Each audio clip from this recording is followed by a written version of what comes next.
Halo, selamat sore. Sekarang tanggal 23 Januari 2022, hampir jam 4 sore waktu Indonesia bagian Barat. Sekarang saya mau sharing tentang astrologi atau astronomi dan hubungannya dengan cryptocurrency. Sebenarnya video ini agak telat karena ini adalah uh, presentasi ulangan dari presentasi sebelumnya di grup Telegram. Oke, sebelum kita mulai, saya ada disclaimer dulu, ada beberapa catatan bahwa isi presentasi atau konten ini bukan tentang nasihat keuangan atau juga bukan tentang investasi. Hanya sekedar berbagi informasi atau pengetahuan yang saya miliki, walaupun dengan keadaan yang sangat terbatas. Jadi, isi kontennya bisa aja 100% salah atau 100% ngawur. Saya juga tidak ada sertifikasi astrologi finansial dan juga tidak mempunyai sertifikasi finansial. Jadi kalau kamu pikir itu tidak penting, silahkan di skip atau dilewatin. Oke, kita mulai tentang astronomi atau astrologi, dimulai dengan simbol-simbolnya. Jadi yang pertama, seperti kita ketahui sejak kecil bahwa astrologi itu identik dengan zodiak, ada Aries sampai Sagittarius. Sedangkan di dalam dunia astronomi itu ada namanya planet dari bulan, bintang, planet-planet dari Merkurius sampai ada matahari sampai Pluto dan juga ada planet tambahan seperti Chiron, Lunar Node dan Lilith.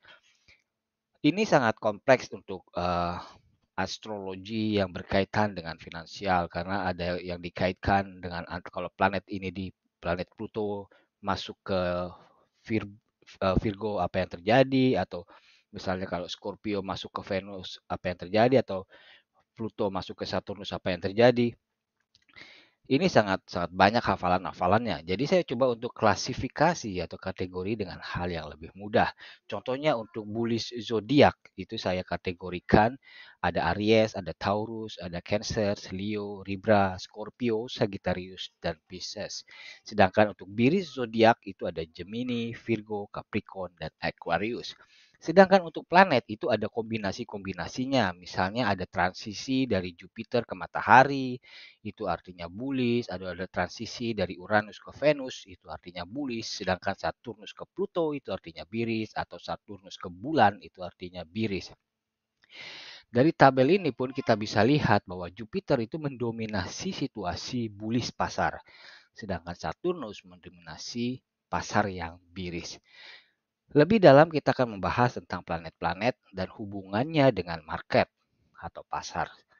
Pasar ini bisa saham, bisa bisnis, bisa cryptocurrency, bisa stock market, bisa forex, tergantung apa yang kita mainkan. Untuk planet yang berwarna hijau itu artinya bullish, sedangkan planet yang berwarna merah itu artinya bearish. Sedangkan yang abu-abu itu akumulasi atau sideways. Mari kita mulai dari Mars. Mars ini planet yang bisa memicu volatilitas pasar. Apa itu volatilitas? Volatilitas itu situasi pasar yang tidak pasti, yang dia bisa naik dan turun dengan uh, nilai yang agak besar. Tidak terlalu besar tapi agak besar. Cuma kalau kita bermain di pasar-pasar tertentu, volatilitas ini bisa uh, di luar akal sehat. Tapi bagus, artinya dia kayak bull trap atau bullish jebakan, dia naik dulu lalu dia diturunkan, atau bear trap dia turun dulu baru dia naikkan. Jupiter ini memberikan pertumbuhan dan penmakmuran bagi pasar. Di dalam astrologi finansial, Jupiter itu identik dengan bullish, bullish yang sangat-sangat bullish, atau misalkan uptrend yang jangkanya sangat panjang. Sedangkan Sun atau matahari ini pasar yang uptrend jangka panjang tapi sifatnya tuh tidak seperti Jupiter. Kalau Jupiter kan bullish banget, sedangkan Sun ini ya uptrend bisa mini rally, bisa parket naik tapi perlahan-lahan, tapi jangkanya 1 bulan atau 3 minggu. Kembali ke Saturnus, Saturnus ini planet biris. Jadi kalau kita ada buka astrologi atau astronomi bahwa ada Saturnus, transisi Saturnus itu kemungkinan besar adalah situasi pasar akan jelek. Saturnus ini membawa ketidakpastian atau fear, uncertainty kepada pasar ketakutan-ketakutan pada pasar. Dan ada Merkurius dan Venus ini mempunyai dua planet ini kayak planet kembar, sifatnya sama-sama destruksi, sama-sama sifatnya menghancurkan, yaitu mengacaukan pasar untuk periode-periode jangka pendek, misalnya 1-2 minggu. Dan ada Neptunus itu kekacauan atau crash pada pasar. Sedangkan Uranus itu pasar yang sifatnya akumulasi atau satu tujuannya untuk memperbaiki situasi dari bearish atau dari dump. Sedangkan Moon itu pertumbuhan pasar yang jangka pendek. Jadi ada mini rally, ada uptrend yang umurnya cuma 1-2 hari aja. Sedangkan Pluto ini adalah pasar yang tidak stabil dan tiba-tiba bisa naik dan turun yang sangat signifikan. Sifatnya lebih ke bearish ya. Jadi kayak dia ketemu support, dia naik dulu terus dumpnya dalam banget. Itu karakter-karakter dari Pluto. Nah, apa hubungannya dengan cryptocurrency atau Bitcoin? Bitcoin itu lahir pada 3 Januari 2009, jam 6 sore 15 menit waktu GMT. Seperti yang kita ketahui bahwa kamu lahir tanggal berapa, ada misalnya kalau di Jawa ada Selasa Pahing, ada Jumat Kliwon, ada yang lainnya, dan kamu bintangnya misalnya Gemini atau Pisces, itu memiliki karakter-karakter. Nah, Bitcoin pun mempunyai karakter. Kelahiran Bitcoin ini sebenarnya ada dua versi. Yang pertama, berdasarkan blok zero, blok pertama yang diproduksikan oleh Bitcoin ini sendiri. Yang tercatat dalam mining adalah tanggal 3 Januari 2009 jam 6 sore. Sedangkan ada versi yang kedua yaitu white paper yang lahir bulan Desember, tanggal-tanggal 20-an. Nah, dari kelahiran ini kita bisa prediksikan pertumbuhan Bitcoin kayak umur Bitcoin itu sampai berapa lama dan di mana klimaksnya dan di mana dia akan berakhir atau kembali ke tanah. Kita lihat di sini ada pasar yang ada astrolog yang menggambarkan pertumbuhan Bitcoin berdasarkan fase-fasenya dia. Jadi di sini ada Bitcoin lahir berdasarkan dia pakainya pada white paper. Dia lahir pada tanggal 20 Desember 2008. Dan waktu itu posisinya adalah Saturnus membelakangi Uranus, jadi perpisahan begitu antara Saturnus dan Uranus. Uh, Terus dia dibagi menjadi 8 fase. Menjadi dari 4 fase berdasarkan 8 tahun. Jadi di 2017 kemarin itu fase di mana Bitcoin to break out, menunjukkan jati dirinya. Walaupun ini kan fasenya sebenarnya ada koreksi kan di tahun itu kan sampai 2020 kalau nggak salah ada crash, tapi ini adalah naik. Jadi garis merah ini sebenarnya tidak menunjukkan harga, tapi garis merah ini sebenarnya menunjukkan tren. Dan setelah 2017 itu kita banyak mendengar ada uh, MicroStrategy, ada Grayscale, ada beberapa bank, ada ETF dan segala macamnya udah memulai mengadopsi Bitcoin secara fisik untuk di trading sebagai kontrak. Dan banyak investor-investor yang sudah mulai memiliki Bitcoin dan tidak hanya Bitcoin, mereka pun mulai mendevelop atau mengembangkan mata uang sentral atau kita bisa dengar namanya Central Development Bank atau CDBC Digital Currency. Nah, kemarin Bitcoin sudah mencapai 69.000 lebih sedikit dan itu kemungkinan kita ada berada di fase ini, yaitu berada di first sell off atau akan ada dump atau bear trap yang sangat mengganggu psikologi pasar atau trader sehingga membuat ketakutan dan ketidakpastian. Kemungkinan sih di fase ini koreksinya agak dalam. Lalu pada ini kita di fase awareness, tingkat kesadaran, kita sudah nanti setelah melewati masa bear trap ini, Bitcoin akan memasuki masa era kejayaannya, masa kemasannya. Ini akan ada antusias yang banyak dari dunia, mereka mulai memakai Bitcoin secara umum kayak mata uang dolar. Misalnya kita bisa ke Starbucks pakai Bitcoin, kita bisa beli angkringan pakai Bitcoin, kita bisa beli permen di warungnya Teteh Ucup misalnya pakai Bitcoin. Kita nggak tahu ke depannya seperti apa. Nah, antusias ini yang bisa dapat memicu harga Bitcoin itu naik. Tapi jika sudah seperti kita ketahui bahwa jika sudah menjamur atau diadopsi secara global, maka Bitcoin itu akan mirip seperti dolar yang sifatnya seperti dolar terhadap rupiah atau dolar terhadap pound sterling seperti itu. Umumnya akan terjadi seperti itu. Dan berdasarkan perbintangan, Bitcoin itu akan mencapai klimaksnya pada tanggal 28 Juni 2032. Ini mungkin titik jenuhnya Bitcoin atau dunia udah mulai jenuh dengan Bitcoin. Dan Bitcoin akan mulai turun perlahan-lahan sehingga ia akan beredar, hingga dia akan hilang dari peredaran keinginan rakyat udah mulai tidak peduli lagi dengan Bitcoin itu sekitar 2041. Nah, di sini kemungkinan di antara 2032 dan 2041 itu jaraknya 8 tahun, itu kemungkinan Bitcoin sudah mulai punah atau mungkin diganti dengan yang lain. Ini adalah tanggal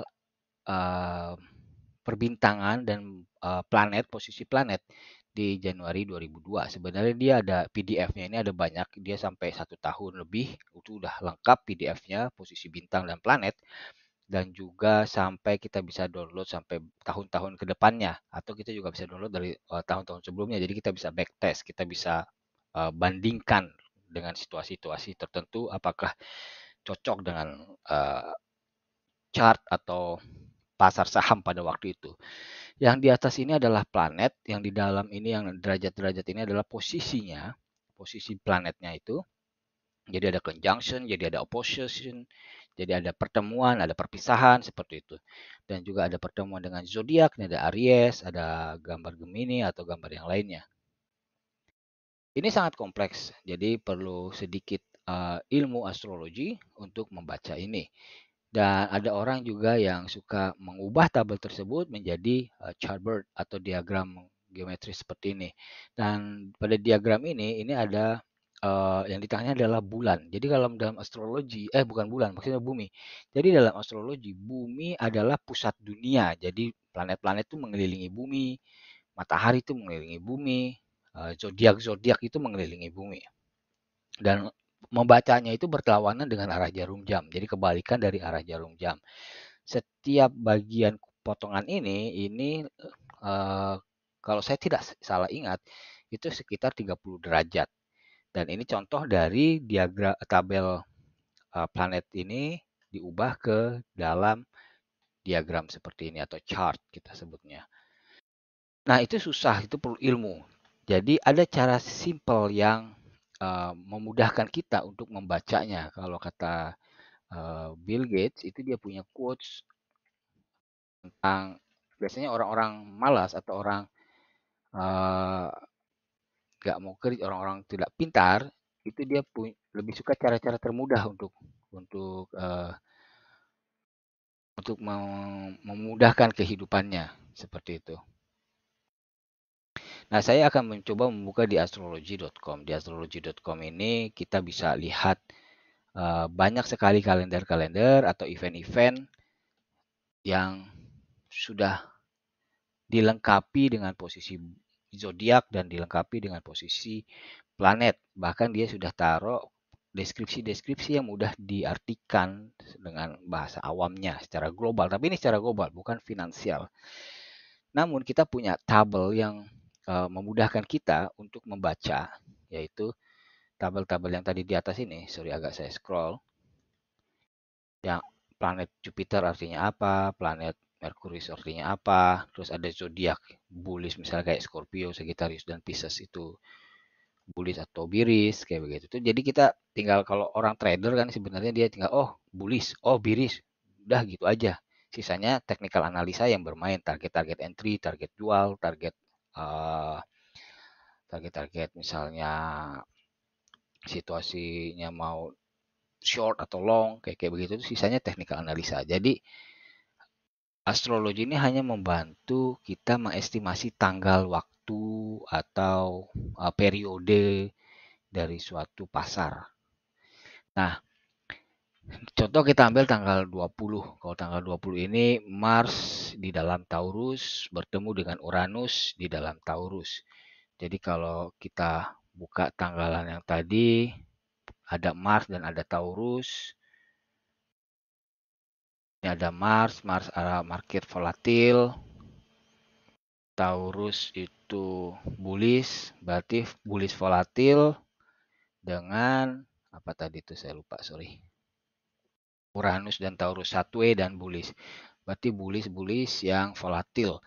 Nah, kita dengan cara seperti ini kita bisa ambil chart Bitcoin misalnya.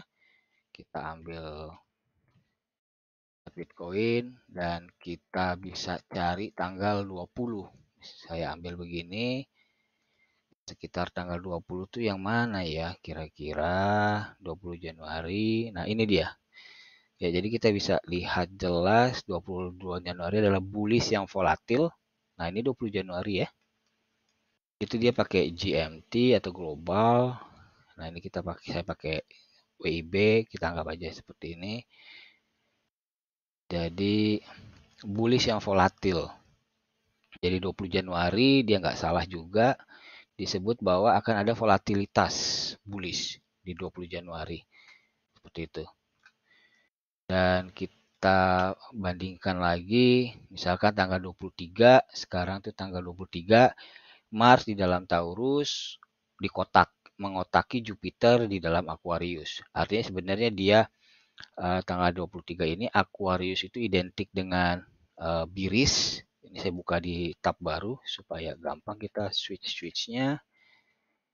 Kita pindahnya. Kita buka tabelnya. Ini saya buka lagi di table yang baru. Oh, nggak bisa ya.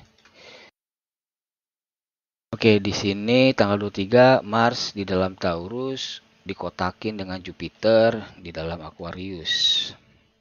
Aquarius itu Biris.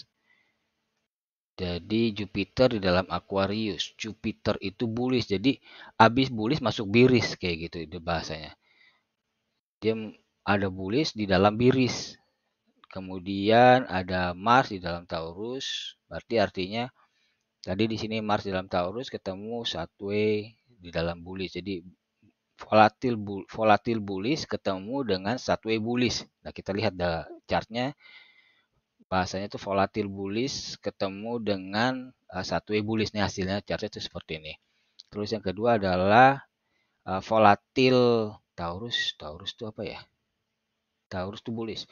Volatil bullish square kan kotak ya. Volatil bullish dinaungi oleh Jupiter in Aquarius. Arti bullish di dalam Biris. Jupiter kan bullish. Jupiter in Aquarius. Oh, di sini nggak ada ya. Jupiter in Aquarius. Aquarius kan Biris. Jadi tanggal 23 kita bisa lihat. Pas banget nih hari ini ya ternyata tanggal 23. Saya juga hampir lupa tanggalan sekarang. Ini adalah tanggalan 23. Ini dia. 23 tuh sampai segini. Anggaplah sampai segini ya. Jadi kalau kita lihat indikatornya stokastik ini udah naik. Dia juga ada usaha naik. Jadi dia ada Jupiter di dalam Aquarius, ada bullish di dalam Biris. Berarti memang ini udah birisnya. Di fase dari tanggal 20 sampai 23 ini biris. Dan dia bilang ada bullish di dalam Biris. Ada Mars di dalam Taurus, ada volatil di dalam bullish. Berarti ini akan ada volatil lagi di sini nih. Jadi akan ada kenaikan, akan ada bullish tapi sifatnya volatil. Jadi siap-siap kejadiannya takutnya seperti tanggal 20 nanti. Seperti itu. Dan yang jadi perhatian saya adalah kisaran tanggal 28. Di tanggal 28 adalah full moon in Leo. Kalau kita buka, Leo itu adalah bullish, moon itu tadi adalah sifatnya 1 selama 1-2 hari, berarti antara tanggal 28 sampai tanggal 30 itu kemungkinan akan cerah. Cuma ada jeleknya di sini adalah Venus di dalam Capricorn. Kalau Venus kita lihat adalah mengacaukan pasar periode dalam jangka pendek atau 1 minggu, 2 minggu, dan Capricorn itu biris. Waduh, ini berarti double biris. Berarti tanggal 28 positif yang terjadi atau uptrend yang terjadi itu akan mengakibatkan disaster yang akan datang, akan mengakibatkan kekacauan di akan datang yang kita bisa lihat sebenarnya tanggal 30 pas ya. Moon kan 2 hari tadi ya, Satwe atau situasi pasar yang mengikuti bawaannya adalah full moon Leo, berarti full moon Leo adalah satu bullish atau uptrend, satu uptrend. Tapi selama 2 hari, 28 tambah 2 hari adalah 30 Januari, itu Mercury retrograde in Aquarius. Mercury itu destruktif, dia mengacaukan pasar, dan Aquarius itu bearish. Artinya di tanggal 30 ini hasilnya akan sangat mengecewakan buat orang yang mengharap Bitcoin rebound atau keluar dari bearish. Malah akan lebih bearish lagi kalau saya lihat nantinya. Karena Mercury retrograde in Aquarius, kalau kita cari Mercury retrograde in Aquarius itu sifatnya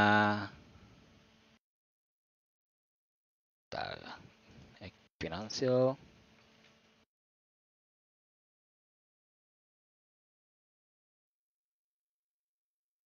Seingat saya ini sifatnya sih nggak bagus ya. Di sini juga ask you to mind your wallet, artinya kita harus jaga uang, jaga keuangan. Kemungkinan akan ada hal-hal buruk yang akan terjadi. Seperti itu. Oke, next kita lanjut ke Februari. Di Februari ini saya ambil yang penting aja, bullishnya aja yang saya ambil. Itu mulai tanggal 16 itu mulai enak. Karena Jupiter in Pisces sextile dengan Uranus in Taurus atau full moon in Leo. Kembali lagi full moon in Leo. Full moon in Leo bullish, moon itu satwe atau akumulasi 2 hari. Berarti dari 16, tapi di tanggal 17-nya Jupiter in Pisces. Jupiter Pisces bullish ya, bullish. Oh, 17-nya bagus sih. Uranus in Taurus, Uranus satwe, Uranus Taurus bullish. Oke, good. Berarti 18 17 ini good ya. Ijo, market ijo. Sun enter Pisces. Wow, Sun enter Pisces. Sun itu pasar saham uptrend jangka panjang. Wow, this is good. Artinya bagus banget. Artinya pasar di sini mulai tanggal 18 itu Pisces itu bullish. Artinya mulai bullish jangka panjang dalam 1 bulan ke depan atau 3 minggu ke depan. Mars in Capricorn, ini Mars itu volatil tadi, Capricorn itu bearish kalau saya tidak salah, jadi kita harus agak hati-hati di tanggal 23 kemungkinan akan ada sedikit tekanan penjualan. Ada Venus in Capricorn, tanggal 24 Venus in Capricorn, Neptune in Pisces, Venus in Capricorn, Capricorn bearish, Pisces bullish, Venus sifatnya dam, oke. Ya, artinya tanggal 23, 24, ini 23, 24 ini nggak enakan. Kita harus hati-hati di situ, mungkin ada sell pressure atau koreksi di 2 hari itu, 23 dan 24. Kemudian di Maret ini Mars in Capricorn, Capricorn juga bearish, Venus in Capricorn juga bearish, Sun in Pisces ini udah mulai masuk bullish jangka panjang lagi. Jupiter in Pisces, wah bullish dan ketemu bullish. Ini bagus. Jadi mulai tanggal 5 Maret kayaknya situasi pasar mulai kembali hijau. Jadi akhir Februari dan awal-awal sampai tanggal 3 Maret itu hati-hati buat yang suka bullish, itu situasi pasar akan mengalami tekanan penjualan. Lalu kita akan mencoba untuk bukan meramal sih, artinya membaca berdasarkan retrograde yang jangka panjang. Jadi di tahun 2022 ini retrograde diklasifikasikan menjadi 4 planet ya, ada Merkuri, Jupiter, Venus, dan Saturnus, ada Mars. Oke, 1, 2, 3, 4, 5, ada 5 planet.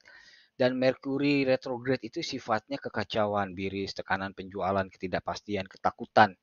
Itu terjadi pada tanggal 14 Januari sampai 4 Februari. Seperti yang kita lihat berdasarkan chart pada tanggal 14 Januari, ya mulai dari sini nih situasi pasar sudah tidak enak ya, udah ada ambiar lah, hampir jatuh dalam banget pada situasi ini. Sampai mungkin nanti sampai tanggal 5 Februari kita akan melihat bottom baru lagi. Terus akan kembali lagi dia mengalami situasi biris pada tanggal 10 Mei sampai 3 Juni, akan ada lagi situasi biris pada tanggal 10 September dan 2 Oktober. Jadi kita bisa lihat di sini dia birisnya masuk Merkuri retrograde kan situasi biris ya. Dia masuknya dari situasi bullish sampai situasi biris. Ternyata pada tanggal 14 Januari itu dia masuk dari zodiak Capricorn. Kalau kita lihat di atas, Capricorn adalah biris. Jadi setelah selesai situasi biris, dia masuk biris jangka panjang. Terus pada tanggal 10 Mei, dia masuknya dari zodiak Taurus. Kalau kita lihat di Taurus, ini adalah bullish, berarti dia akan masuk biris setelah bullish gitu. Dan kemudian karena dia masuknya dari bullish ke Taurus mungkin ini akhir dari Taurus. Jadi ini akhir dari bullish. Terus pada September dan Oktober itu dia masuk dari Virgo. Virgo itu biris. Aduh, ini bahaya. Artinya September dan Oktober ini dia masuk dari situasi buris ke situasi biris ketemu biris, ini mirip kayak kejadian di Januari. Jadi mirip kayak kejadian Januari. Di Januari itu dia masuk dari 1 Januari itu situasinya biris berlanjut ke biris jangka panjang. Berarti pada September ini sampai Oktober ini dia masuk dari situasi biris ke biris jangka panjang.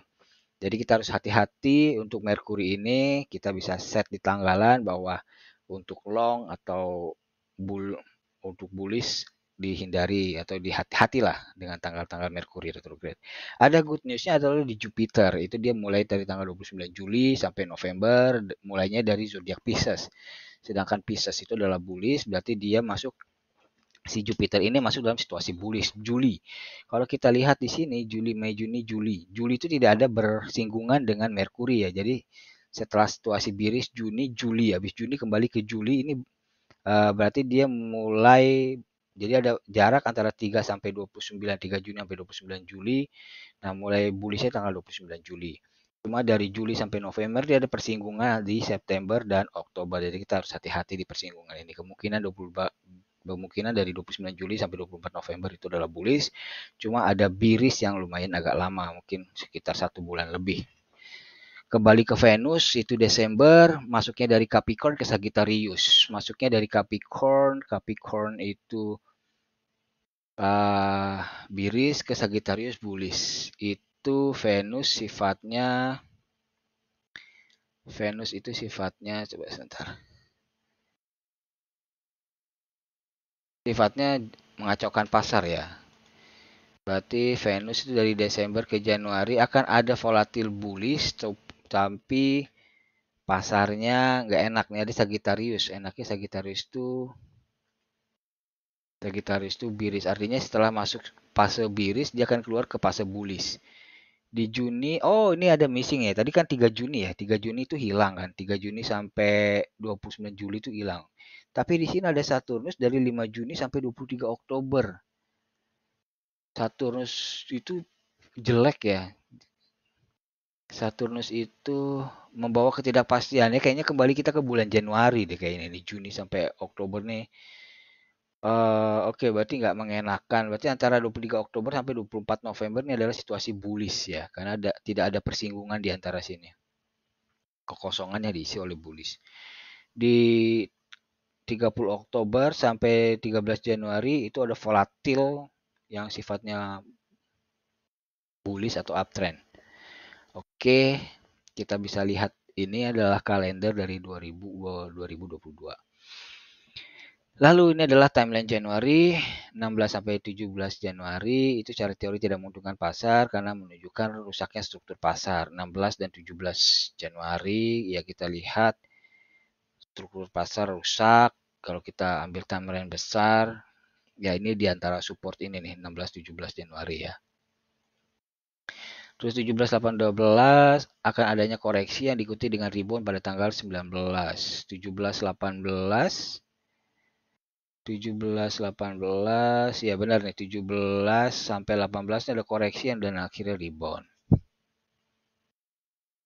Terus pada tanggal 22 Januari Merkuri ketemu Moon. Pasar berusaha untuk memperbaiki keadaan tapi tekanan penjualan masih ada. Berarti pasar pada tanggal 22 Ya, perdagangan malah lebih banyak ke penekanan ya, sell pressure-nya masih kuat banget. 23 akan ada tekanan penjualan, energi untuk naik masih lemah. Nah, sekarang adalah tanggal 23, ya ini akan ada usaha untuk rebound, tapi energinya agak lemah. Kemungkinan sih dead bounce ya, kemungkinan kalau kita ambil technical analisa, dead bounce itu di sekitar 37,2, atau kalau mau naik lebih tinggi, dead bounce-nya bisa sampai 39,6. Terus 24, matahari ketemu bulan, pasar boleh coba untuk naik, tapi situasi masih keraguan. Kayaknya dia ketemu puncaknya deh di sekitar 38, 39 nanti. Pluto ketemu matahari, situasinya tidak menguntungkan. Oke, tadi tanggal 25 Januari sampai 5 Februari kita harus berhati-hati karena Pluto sifatnya destruktif, pasar tidak stabil, bisa naik turun secara signifikan. Tanggal 26 dan 29 ini terpisah ya, bukan 26 sampai 29, tapi 26 dan 29 Merkuri ketemu Jupiter. Artinya ada titik terang keluar dari situasi biris di dua tanggal segini. Cuma di tanggal 30 dan 31 matahari ketemu Uranus, tapi Aquarius menutupi Uranus. Kemungkinan besar akan ada stress test pada tanggal segini, 30 dan 30 Juni. Kita matahari ketemu Uranus, matahari itu pasar mulai mencoba uptrend, ketemu Uranus yang sifatnya sideway. Terus ada Aquarius menutupi Uranus. Tapi di Aquariusnya adalah biris ya. Jadi ada pasar pengen naik tapi ditutupi oleh situasi penekanan penjualan. Nah, biris. Kita masuk ke timeline Q1, kuartil 1 per 3 bulan. Ini di Januari tanggal 21 sampai 26 kemungkinan pasar akan menguntungkan tetapi masih lemah. Tanggal 39 ini pasar mulai bergairah dan bergerak naik, ini kemungkinan pasar mulai mencoba untuk recovery. Terus tanggal 17-28 Jupiter ketemu Uranus, kemudian akan ketemu BTC Sun, artinya pasar mulai bullish. 21-26 Maret Jupiter ketemu BTC Uranus, bullish setelah koreksi di awal bulan, betul. Tadi kita bahas ya, tanggal 35 Maret itu ada situasi yang tidak menguntungkan pasar. 1 sampai 10 April Saturnus ketemu BTC Uranus, pasar kembali biris dan tidak menguntungkan. Terus tanggal 5 sampai 10 Mei bullish double combo. Kemungkinan sih di sini exit scam ya. Karena kalau kita lihat retrograde tadi, kita lihat pas retrograde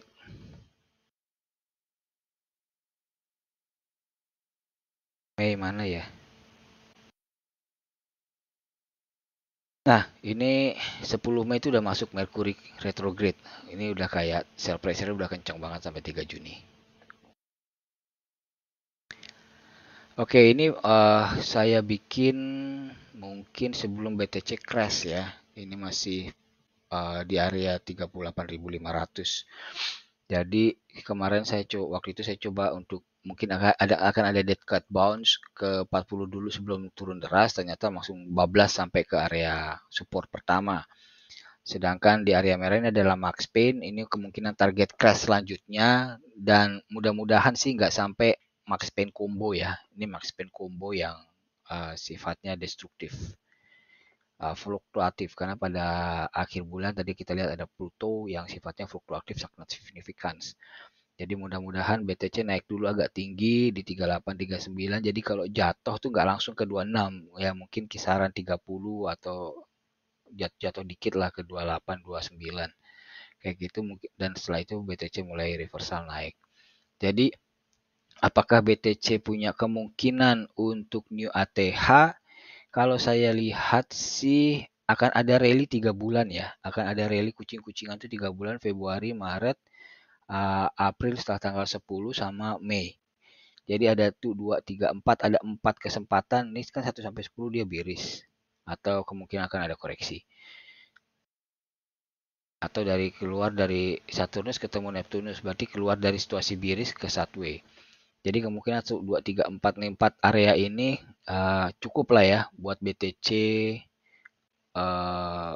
naik gila-gilaan atau altcoin naik gila-gilaan. Karena pada waktu September kemarin sampai November itu butuh 1,5 bulan Bitcoin untuk buat new ATH, new all time high. Dan dengan situasi seperti ini Februari, Maret, April, Mei, 4 bulan dibagi-bagi, ya kemungkinan 1,5 bulan juga. Karena ada situasi biris dalam beberapa hari. Kayaknya sih mungkin sih ya. Kalau nggak New ATH paling double top.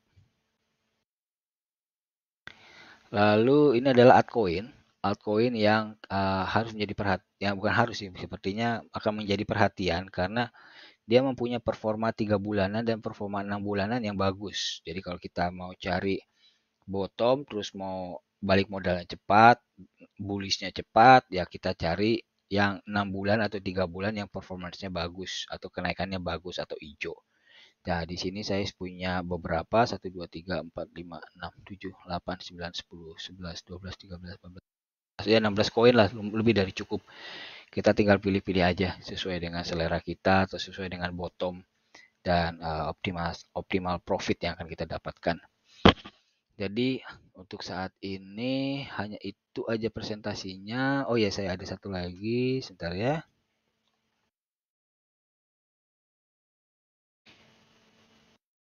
Kalau BTC bisa New ATH nggak nih? Saya coba gambar chartnya pakai 1D. Sebenarnya peluang New ATH itu ada kalau kita ambil kita ambil bullish channel di bagian kepalanya. Jadi dari all time high ketemu all time high, terus kita ambil bottomnya. Nah, kita ketemu di sini, lalu kita hitung impulsnya, impuls gelombangnya atau ombaknya. 1, 2, 3, 4, 5. Nah, ini impuls ya. Ini impulsnya, kita menghitung gelombangnya. Jadi kemungkinan BTC akan turun di sekitar 31-an. Kalau kita ambil impuls 2 ke impuls 3, kita cari support bearish-nya. Ini adalah support bearish saya. Kita ketemu di 26K dan 23K. Tapi kalau kita pakai impuls seperti ini, saya coba tarik lagi. Oke, ya ini dia titik rebound sebelum kena impuls 4 atau bisa jadi begini. Jadi sekitaran inilah.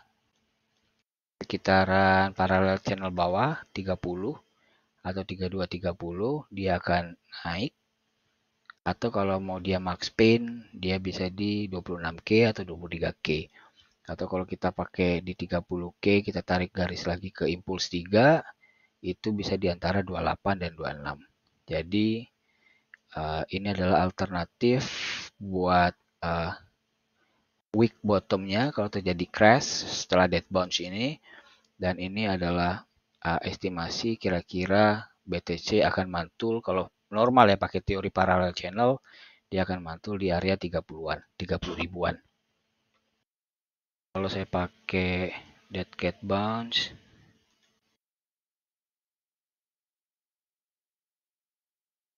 ya dead cat bounce pun di sekitar 28 dan 27. Dan ATH-nya ada di mana? ATH-nya itu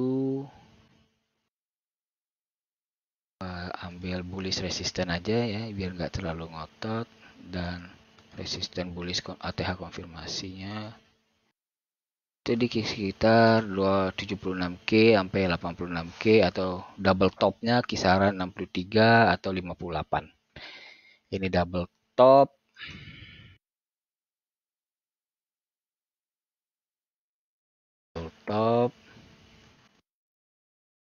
Dan ini estimasi New ATH.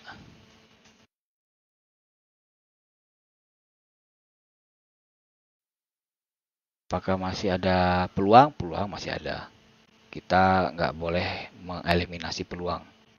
Kecuali memang ada lebih dari 2 faktor besar yang menutup peluang. Atau mungkin 3 faktor besar menutup peluang. Ya, antara 73, 76, dan 86 ribu dolar untuk ATH-nya. Gitu. Sekian dari saya. Semoga berkenan dan semoga menambah pengetahuan. Silakan untuk gabung di Telegram ini dan terima kasih. Bye-bye. Selamat akhir pekan.